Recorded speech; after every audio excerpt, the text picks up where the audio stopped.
So I just found out that I'm pregnant with baby number 2. And I haven't told Michael yet. I'm trying to figure out how I should tell him or if I should just tell him. He's playing with August, you can probably hear him.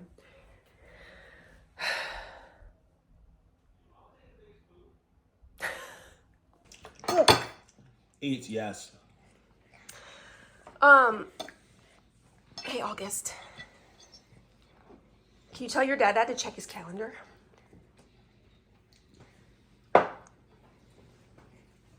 What? There's a family event. I think I know what you're gonna do. When am I checking? You just have an invitation to accept.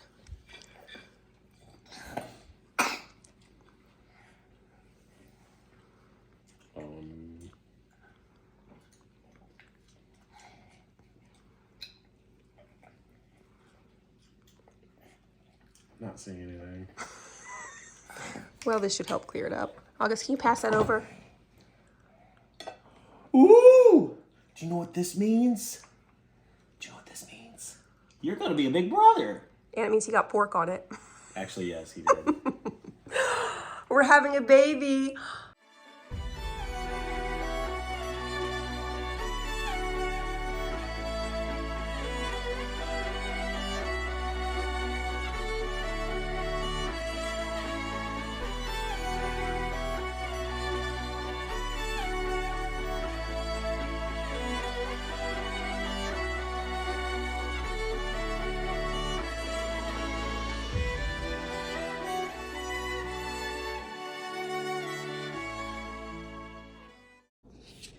So today is a big milestone in this pregnancy with my wonderful son, Julian.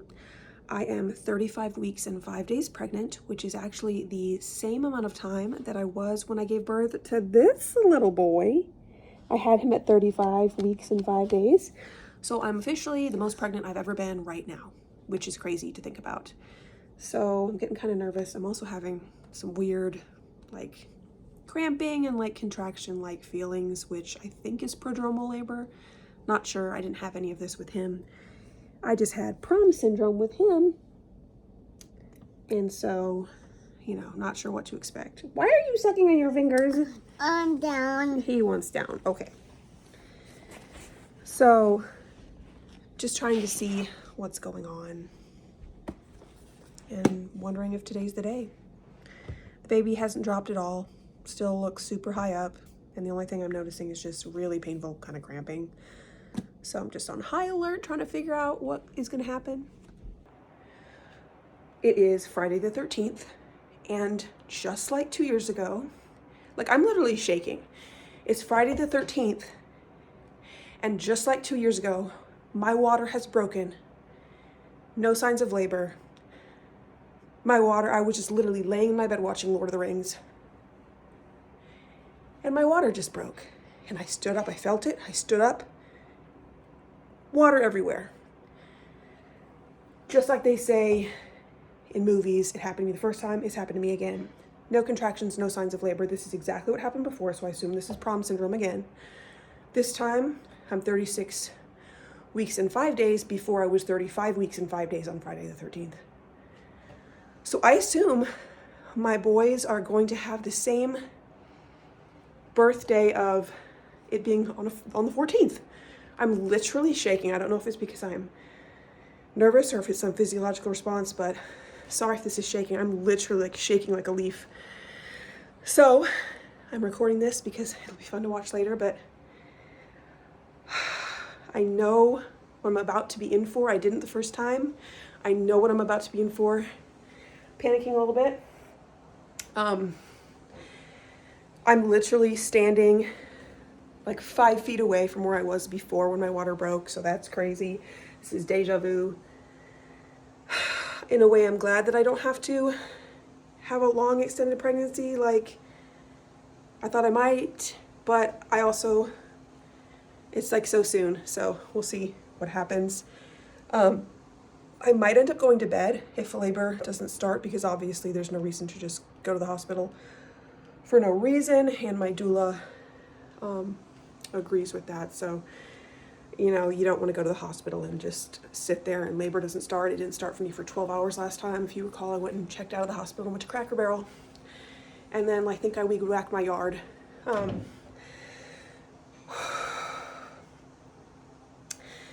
I'm trying to stay calm, but I think tomorrow's probably gonna be the day. It is crazy. I cannot believe this. But yeah, I can't wait to meet my son. I can't wait. In between contractions, driving to the hospital, 3:30. This has escalated quickly. Recording this for posterity. Baby's coming very soon. Bless you and keep you. The Lord make his face shine on you and be gracious to you. The Lord turn his face toward you and give you peace. Deeply, I breathe fully. I release and let go. I breathe. You just breathe. Slow them down. Slow them down. Just like that. Just slow. Just slow. Okay. Breathe. Breathe. Okay.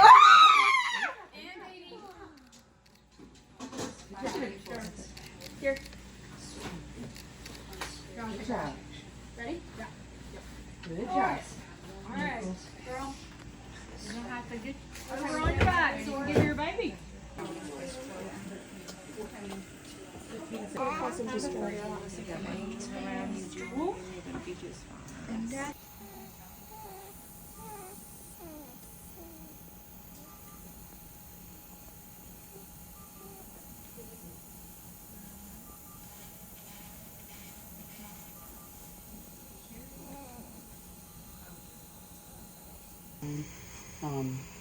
And a lot of times, were you vaginal or you're vaginal?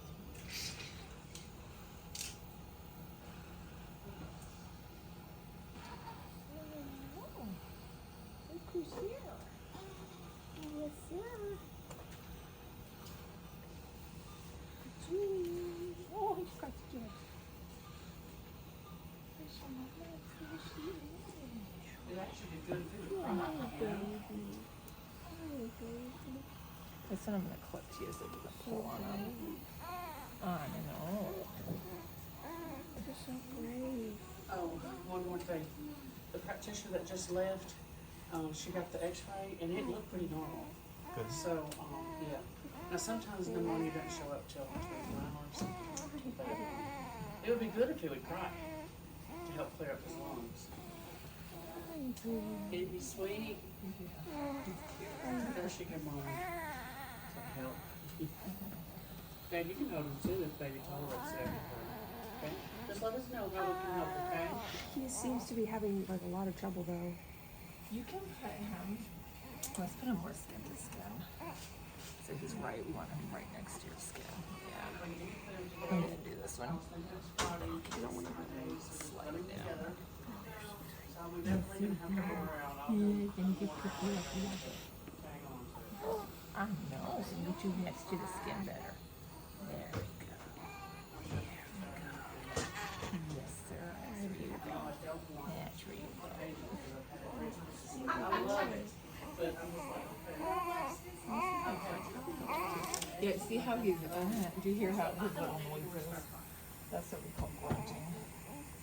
So that's him just keeping his little airway, the little sacs in his airway open. He's just staying his own pressure. This tube in his mouth is just to vent, so he doesn't get too much air in there.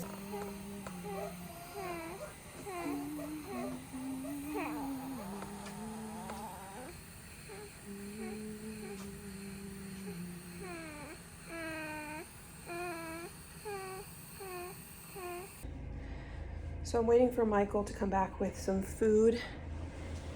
I had my baby in about an hour and a half after reaching the hospital here. Very quick. He was facing the wrong way. He was in the wrong position. It was extremely painful. I did it with no pain medication at all, of course. When he came out, he had a bunch of complications. His umbilical cord was spurting blood. There was apparently a hole. They said they had never seen that before. And his cord was wrapped around his neck extremely tightly, and he had to immediately be taken. I didn't get any of the things that I wanted, like delayed cord clamping or my husband to cut the cord, or really any of the things that we wanted, because I mean, he was in distress. He could not breathe. And so he was taken from us immediately. I never got to hold him. And he was immediately taken basically to the NICU, and I didn't get to see him for several hours, which was my literal worst nightmare. So it's been a tough morning. I finally got to go into the NICU and hold him. He can't breathe without oxygen. He's having really tough times. They're probably going to admit him. So this is just crazy different from how I thought it would go. Basically, the same situation happened twice. So I had PPROM syndrome now with both boys. Both happened on Friday the 13th. My water broke. They were both born on the 14th. My first son was born at 35 weeks and 5 days, weighed 6 pounds, 4 ounces, no NICU time, was never taken from me. Julian, my second son, he is 7 pounds, 8 ounces, I think. I didn't even get to see anything. So I don't even really know what time he was born, what he weighs, anything. They took him away. I didn't even get to see him. So I think he weighed 7 pounds, 8 ounces. I'll correct it later in this video if I'm wrong. And he was born at 36 weeks and 6 days. So way bigger baby, had a week longer, you know, and he's in the NICU. I'm sitting here by myself. My husband's going and getting us breakfast. I haven't eaten yet. My feet are swelling up. Like I've been up over 24 hours, and I don't have a baby in here with me. And this was literally one of my worst nightmares, is to have my son taken to the NICU and not get to hold him. So I'm just gonna sit in the hospital room and pray that he is okay and that he, you know, is able to be discharged soon, because going through all of this and then just being in this empty room with no baby is wild. And we have no idea when he's gonna be recovered or what that even looks like. And after 48 hours, they're gonna discharge me. And if he needs longer, I've got to, I guess, get a hotel or not see him. So I'm trying to wrap my brain around everything. I'm obviously in a lot of pain and just dealing with a bunch of stuff. So just recording this video so I can look back on it later, and I truly hope everything goes well. I'm really glad that I came to the hospital because my son needed oxygen immediately. So I just can't believe it happened that fast. An hour and a half and he was here. Very fast, brutally fast. So this is the room, by the way. I found that meal here waiting for me. This is the whole room. So this is where I am with no baby. It's just really sad. It's really, really sad.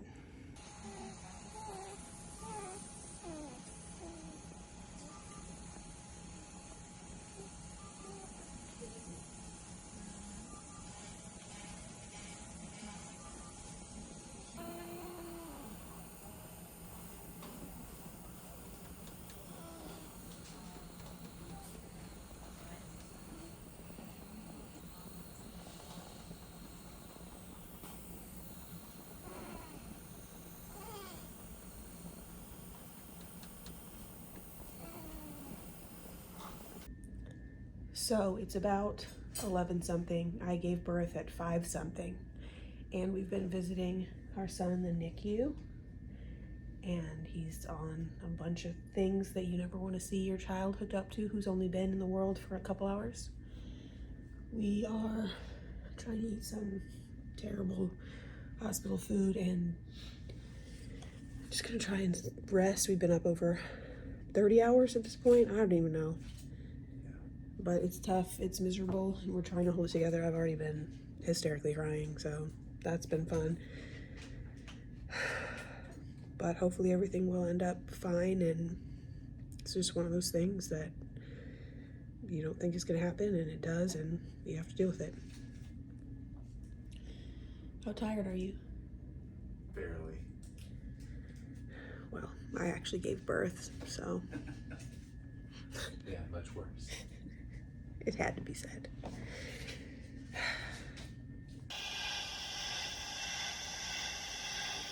I didn't tell the junior.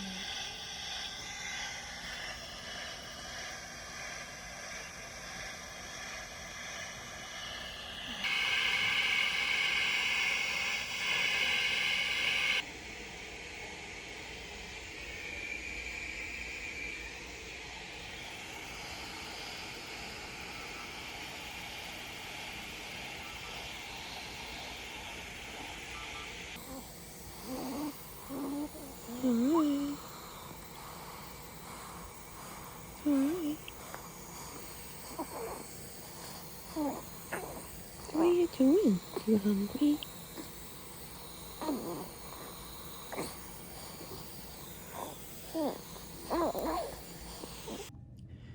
So it is about 7:30 in the morning, about 48 hours after I've given birth. So this is September 16th. I'm sitting in my hospital room. They just brought me breakfast. I was discharged yesterday after like 24 or 30 hours. And I get to stay in this room. It's complimentary for NICU moms as long as they have space, and they still bring me trays of food they just put under the baby's name. And so I got to snuggle him this morning, which is really awesome. And I saw his eyes for the first time. He opened his eyes and looked at me, which was amazing. I'm probably gonna head home for a couple hours and then come back. I tried to hold him again. And so we'll see how this goes. This is a really emotional, awful time, like just leaving the hospital without my baby and trying to like get my milk to come in and all this. And you hear about NICU moms and everything they go through and you empathize, but you really don't understand until you're going through the hormone drop yourself and you have no baby to take home, and the guilt and your other child, and oh my gosh, this is insane. So I'm trying to be kind to myself and just handle it as best I can.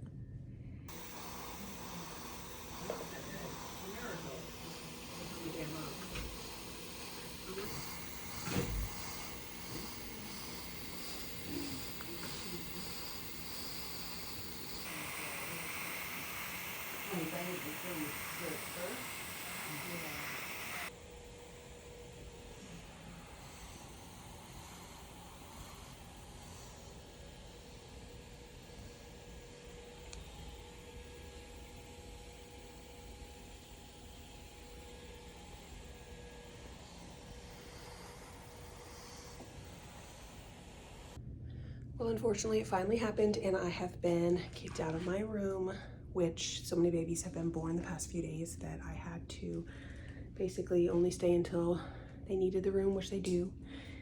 It is Tuesday, so I gave birth. I came in Friday night, gave birth Saturday morning, and it is Tuesday afternoon.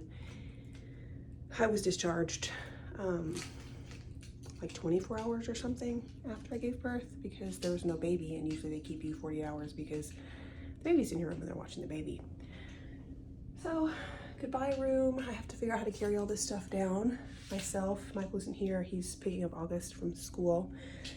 So postpartum me has to carry all this stuff down. It's crazy. Like I literally gave birth a couple days ago and I'm just having to act like I'm back to normal.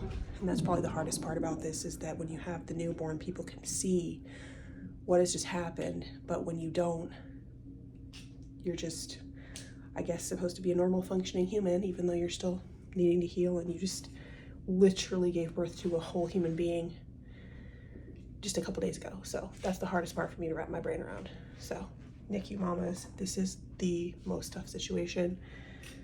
Just dealing with this, there's so many layers. So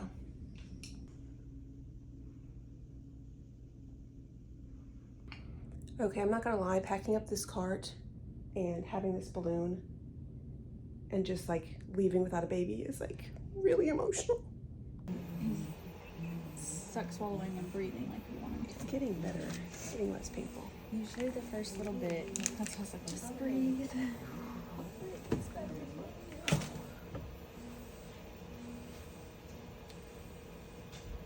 There's like a few left. I'm gonna leave it in case we want to put it on his passy since I already warmed it. I didn't warm too much up though.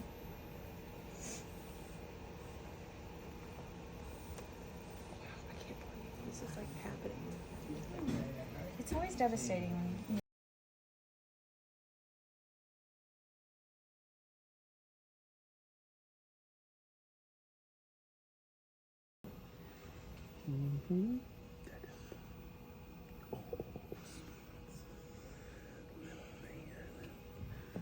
Little man.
Tap and shout. Yell for help. Someone, come and help me now. Hey, you, call 911 now. Then start.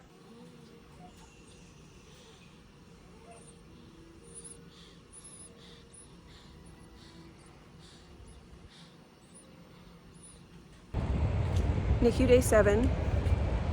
I got some great news. I've been driving back and forth twice a day to the hospital to visit Julian, and it's so nice. I'm able to snuggle him like 2.5 hours every time the past couple days, so it's definitely difficult having to drive, but it's awesome getting to see him.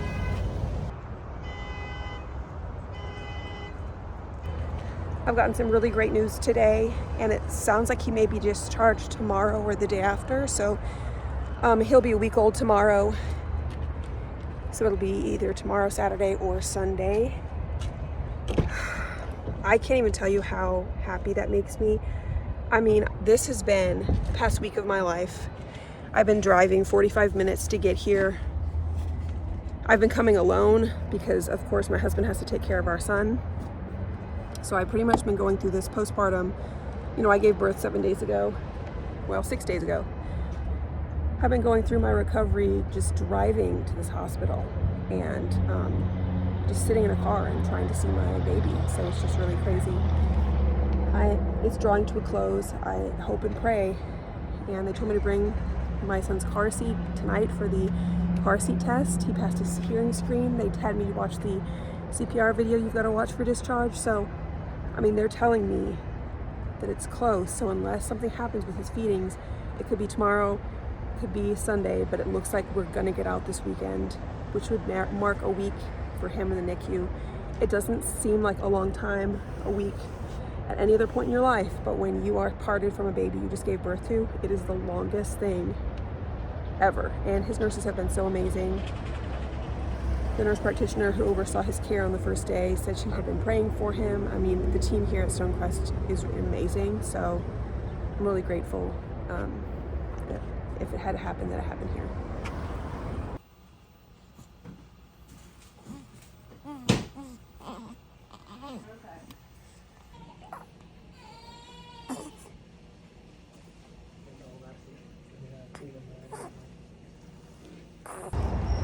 I am absolutely exhausted. It is Friday night. I've already been here in the morning, and I am leaving now for the second time. I am just exhausted. This week has dang near killed me. But I got to spend a couple hours with Julian. Gosh, I can't even hold the camera right. You have to leave out of the ER when it's after hours. Man, do I have tips for NICU moms at this point after a week of this. I don't even know where my car is. I can barely even speak. I don't even know why I got on here. I don't even know what I was going to say. Oh, I am almost 100% sure they're going to release him tomorrow. That's the update.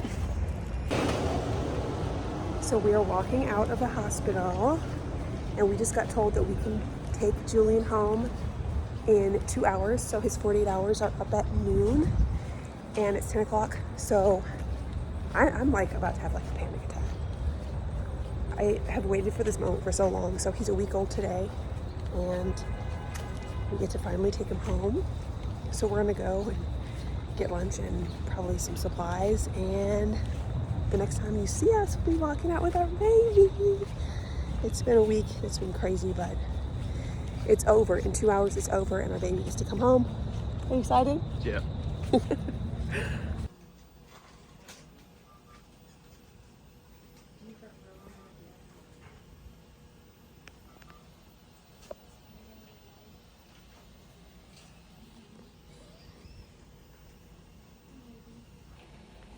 about to go home.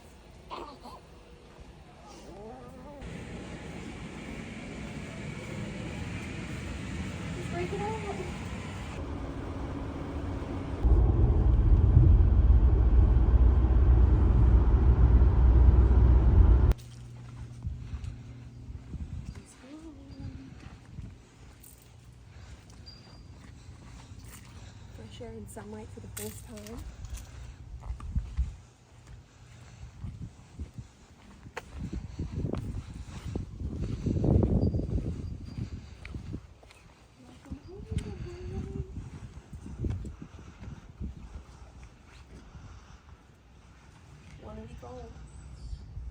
We're home.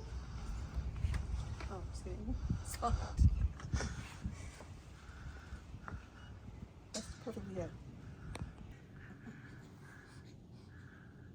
Hey, August, can you put your arm under his head? Can you hold his head? Like that. Is that your baby brother?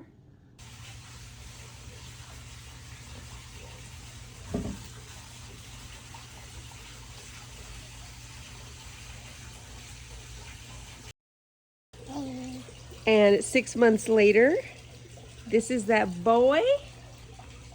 He's the happiest baby you ever saw. He is 6 months old tomorrow, and he's already wearing 12-month clothing. He is 20 pounds. He's rolling around. He loves to chat. And this is his little outfit that he was wearing in that last clip.